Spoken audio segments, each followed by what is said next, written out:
वंदे पुरुषोत्तमम्। आज हम परम पूज्यपाद श्री श्री आचार्य देव के 334वां सत्संग ऋतिक सम्मेलन में दिए गए आशीर्वचन के कियदंश पाठ करेंगे। दीक्षा पत्र के कार्य में साधारण लोग भी दल के दल जाजन कार्य के लिए निकल रहे हैं। और ऋतिकों का कार्य क्या है?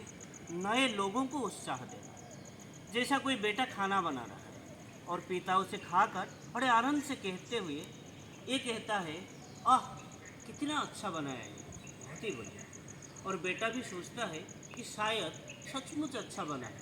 और बाद में जब वो स्वयं खाकर देखता है तो पता चलता है, अरे इसमें तो नमक कम है।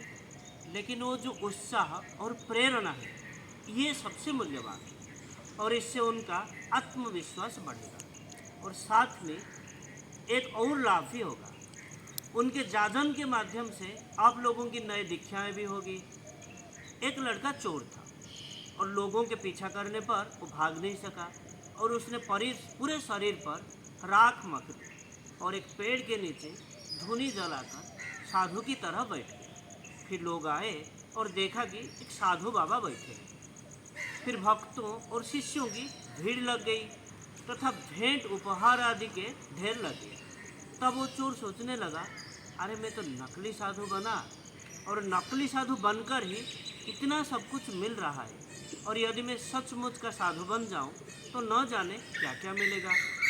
इसी प्रकार यदि ठाकुर के कर्मी वास्तव में असली कर्मी बन सके तो धन संपत्ति और सामर्थ्य सब कुछ उसके चरणों में मानो ढेर होकर आ जाए। एक कर्मी किसी उत्सव से लौटकर ठाकुर से कह रहे थे, ठाकुर वहाँ तो बड़ा अद्भुत दृश्य था। विशाल शोभा यात्रा के साथ आए और हमें हाथी पर बिठाकर ले गए और सत्कार तथा आतिथ्य की किसी भी व्यवस्था में कमी नहीं थी। कैसी भव्य व्यवस्था थी।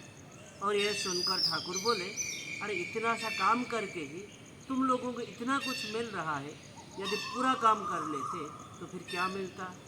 यही तो हमारी चर्चा का विषय होना चाहिए। लेकिन ऐसा नहीं होता, क्योंकि हम डरते हैं। सभी मनुष्य एक दूसरे को देखेंगे। यदि सही ढंग से मनुष्य तक पहुंचा जाए तो किसी भी उत्सव में कहीं भी अर्घ्य की कमी नहीं होगी। ऐसा होगी क्या?